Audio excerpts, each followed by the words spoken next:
Bonjour et bienvenue dans cette nouvelle vidéo de présentation d'Avolites Titan. Aujourd'hui, sujet un petit peu différent de d'habitude, nous allons parler de Media Player par l'intermédiaire de Prism Zero, qui est un Media Player que fournit Avolites gratuitement et qui est disponible en connexion avec Synergy, avec Avolites Titan. Et pour pouvoir réaliser ceci, vous avez simplement besoin d'une Avoki qui va automatiquement débloquer le logiciel. Vous avez droit donc ici à un layer dans la version Prism 0 que je vais utiliser aujourd'hui. Prism 0 qui est dans sa version 1.2. À l'heure où cette vidéo est en train d'être tournée, il y a probablement donc le logiciel Prism avec plus de possibilités qui sortira en version 1.3 dans les prochaines semaines. Donc j'espère que vous aurez le plaisir de pouvoir découvrir ces petits logiciels très utiles. Alors, première chose à prendre en compte ici, vous allez avoir besoin de deux choses. Alors, premièrement, on va avoir besoin du logiciel Prism 0, qui est donc, comme je le disais ici, dans sa version 1.2. Et vous allez aussi avoir besoin de télécharger sur le site Avolites le node qui permet de connecter Prism 0 et Titan. Attention, il faut bien à chaque fois télécharger le node correspondant à la version de Titan que vous utilisez. Ici, moi je suis en version 17.1, il me faut donc le node 17.1 pour pouvoir faire la connexion entre Prism et Avolites Titan. On va donc ici découvrir ensemble le petit logiciel Prism, donc qui est un media player qui nous donne accès ici à un layer seulement, mais ce qui en soi est déjà pas mal pour pas mal d'applications relativement basiques et qui permet surtout de découvrir les joies de Synergy, qui est donc un élément un peu phare de Titan ici chez Avolite. Alors, Prism 0, c'est quoi? C'est un petit media player, pardon. On va donc le configurer. On va, après avoir téléchargé et installé Prism 0, on va aller dans les settings. Dans Général, vous allez simplement, si vous travaillez sur un laptop, bien sélectionner votre carte graphique. Donc moi ici c'est une tour, donc du coup le problème ne se pose pas, mais voilà, bien choisir au niveau de la carte graphique la carte dédiée de votre laptop. Donc si vous avez une carte intégrée Intel plus ou AMD plus une carte graphique dédiée, il faudra bien entendu choisir la carte graphique dédiée puisqu'on est ici avec un media player. Les infosystèmes, donc c'est tout simplement les infosystèmes, donc là il n'y a pas de problème en soi. Juste peut-être au niveau des infosystèmes, bien vérifier ici au niveau du framerate que vous avez un framerate qui est suffisant. Donc ici moi je tourne en moyenne à 60, entre 60 et 62 fps, donc on a quelque chose qui va être plutôt fluide. Au niveau playback, on n'a rien de spécial à configurer. Au niveau de l'encodeur, rien de spécial non plus, simplement donc le dossier par défaut qui est disponible dans les documents, dans le dossier Avolite, Prism 0 et dans les médias encodés, puisque la petite subtilité ici, c'est que les médias que vous allez jouer doivent au préalable être transcodés pour éviter toute latence et avoir une bonne communication entre Prism et Titan. Ensuite, on va configurer la sortie. Donc ici, je travaille avec deux écrans. J'ai configuré la sortie en deuxième écran, mais par exemple, si vous avez un projecteur qui est branché en HDMI sur votre laptop, eh bien, vous pouvez tout simplement donc activer la sortie. Ici, je ne vais pas le faire puisque le but ici n'est pas d'utiliser et de projeter une image, mais simplement de vous montrer ce qu'il en est au niveau de la communication entre Prism et Titan. Attention donc ici, n'oubliez pas de bien activer la sortie si jamais vous souhaitez, bien entendu, projeter ceci sur un écran. Et enfin, il y a la sortie NDI qui va être ici importante puisque c'est elle qui nous permettra dans Titan de disposer d'une prévisualisation. Donc on va bien activer la sortie ici. Voilà. Et enfin, le dernier paramètre, synergie. Pour l'instant, donc, synergie n'est pas encore activée. Donc ici, comme je le disais, il y a le Titan Media Node version qui est en version 17.1, donc à faire coïncider avec la version Titan qui est chargée de communiquer avec Prism. Donc si vous avez installé plusieurs versions successives de Titan, bien sélectionnez la bonne version. Donc il faut impérativement le télécharger, en tout cas télécharger la dernière version sur le site Avolite. Donc ici, moi je vais activer Synergie. Et à partir de maintenant, une fois que dans Connection Status c'est mentionné comme Connected, eh bien, on va faire en sorte que Prism et Titan puissent correctement dialoguer. Une fois que vous avez configuré les settings, on va se rendre dans la banque, ou voire même dans la partie encodeur qui va nous permettre de transcoder les fichiers qui sont peut-être des fichiers MP4 ou MOV, ou enfin bref, de différentes provenances. On va les transcoder de manière à utiliser donc un format de fichier spécifique à Avolite pour Prism notamment. Pour ce faire, vous allez simplement choisir Select File. Alors ça marche aussi en drag and drop avec l'explorateur Windows. Donc ici, moi, je vais faire Select File. J'ai ici toute une série de fichiers loop qui sont disponibles ici. Donc je vais simplement sélectionner ceux qui m'intéressent. Donc on va prendre quelques fichiers loop ici à titre d'exemple. Voilà. Les fichiers loop sont disponibles.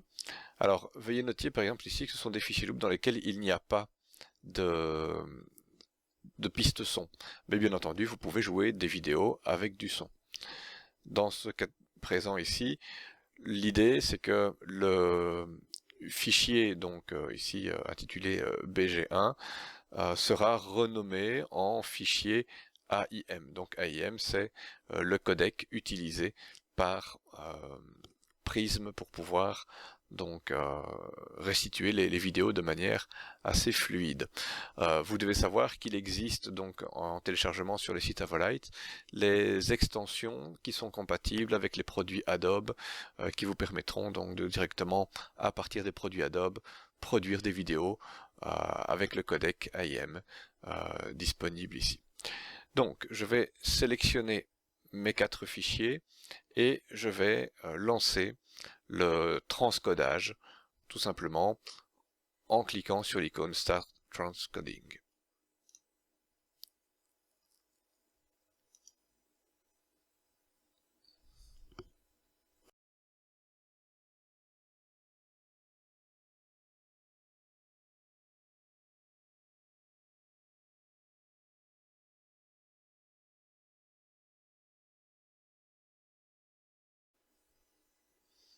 Voilà, donc le logiciel a terminé de transcoder.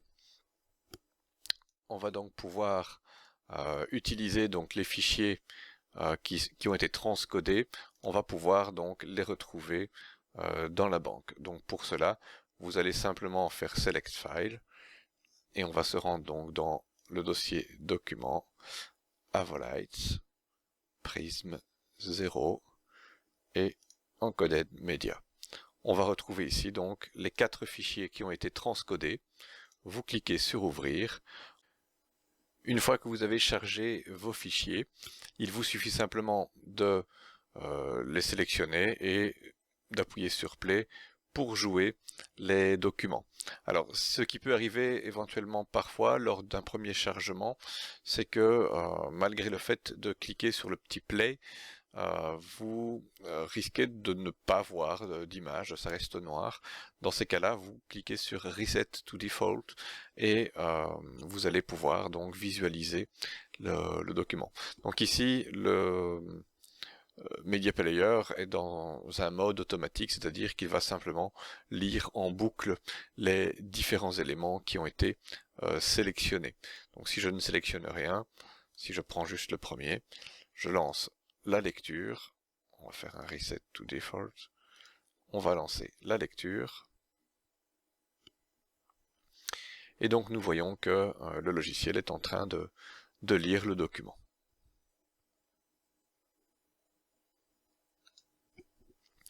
Donc, maintenant que nous avons réalisé le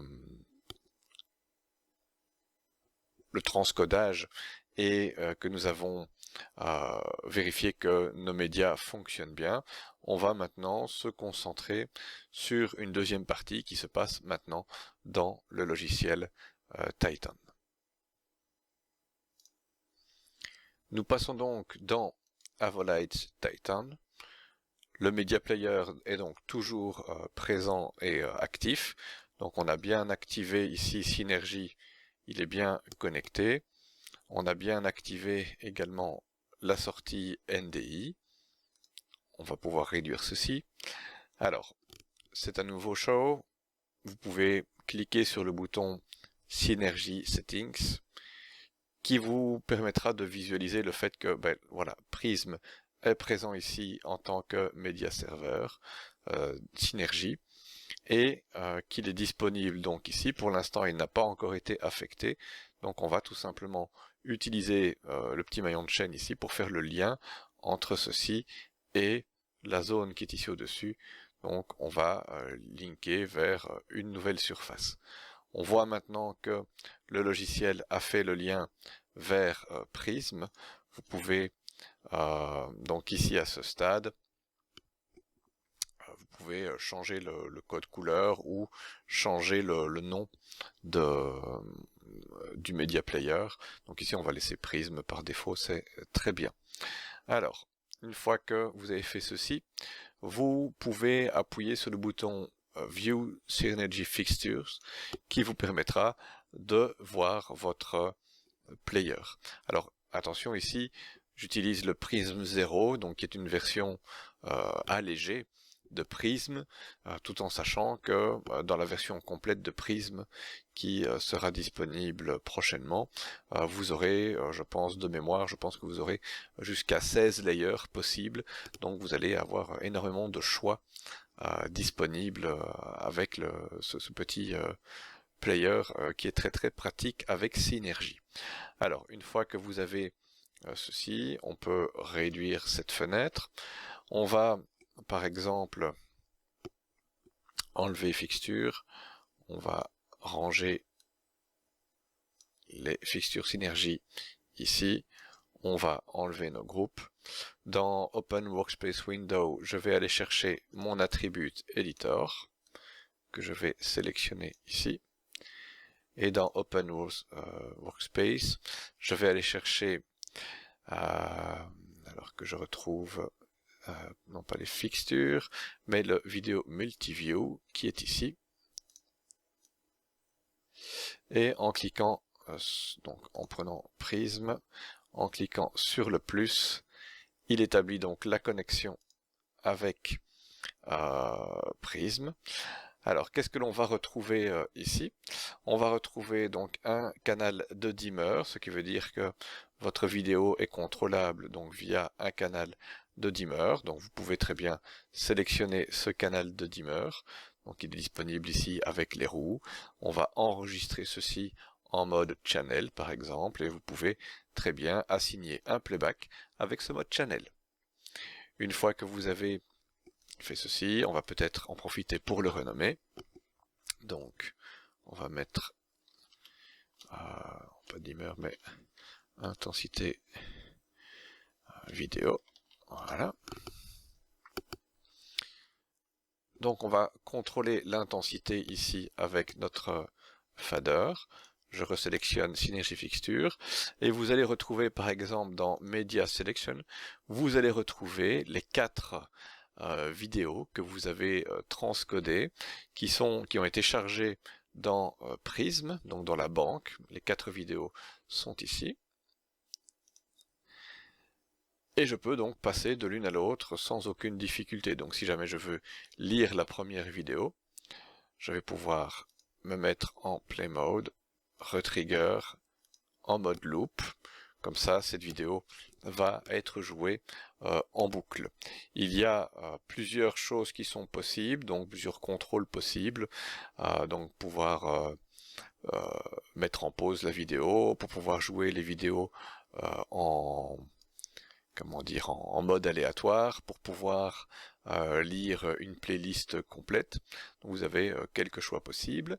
Vous pouvez modifier en position, en teinte, saturation, contraste, en recoloriser donc des vidéos directement à partir des différents paramètres que vous avez ici. Donc par exemple en termes de position, vous pouvez déplacer la vidéo comme bon vous semble. On va faire un locate pour bien recentrer la vidéo. Vous pouvez modifier les paramètres de teinte, donc c'est pas très visible ici avec celle-ci, donc on va simplement changer de média. On retourne ici, et voilà, donc on modifie la teinte, on peut modifier la saturation,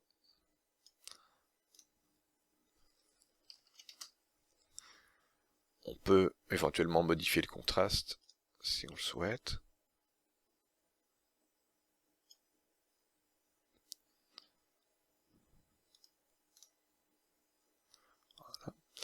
On peut recoloriser, donc comme je le disais, on peut travailler avec notre color mix.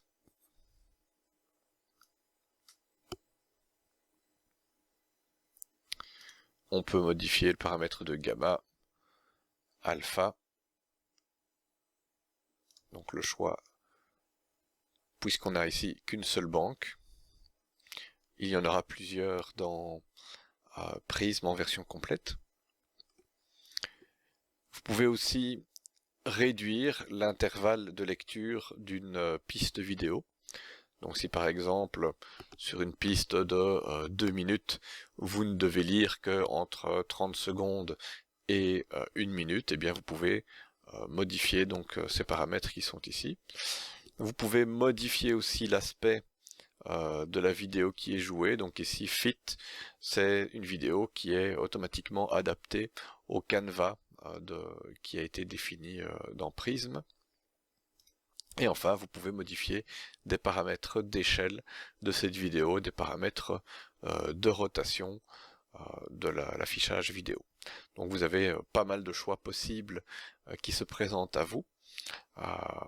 Et donc ceci devrait vous permettre de faire pas mal de choses intéressantes à l'aide de ce petit player vidéo qui est assez facile donc à prendre en main. Si vous souhaitez enregistrer une vidéo dans un playback, ce que vous devez faire, donc c'est bien choisir Prism, prendre Média Sélection, choisir la vidéo que vous souhaitez jouer, et je vous conseille peut-être de mettre aussi Loop et Retrigger comme étant les paramètres enregistrés.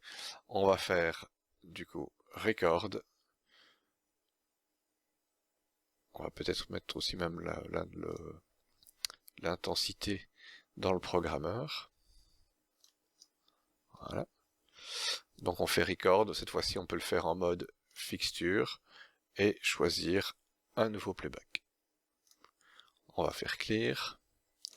On va lancer une autre vidéo pour vérifier que tout se passe bien. Voilà.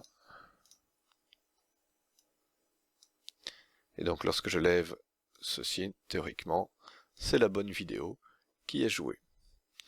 Et voilà, vous avez maintenant la possibilité de pouvoir directement à partir de votre logiciel Avolites Titan, à partir de n'importe quelle console Avolites, de pouvoir donc jouer de la vidéo directement intégrée avec Titan. Tout ça grâce à Synergy, qui est donc un des éléments clés de l'intégration de la vidéo dans votre logiciel de contrôle d'éclairage. Voilà, je vous remercie pour votre écoute. J'espère que cette vidéo a été assez intéressante pour vous. Si jamais vous avez apprécié cette vidéo, et de manière à m'encourager pour la suite des opérations, pour de nouvelles vidéos, pour de nouveaux sujets, eh bien n'hésitez pas à aimer la vidéo ou en tout cas à vous abonner à la chaîne. Voilà, à bientôt.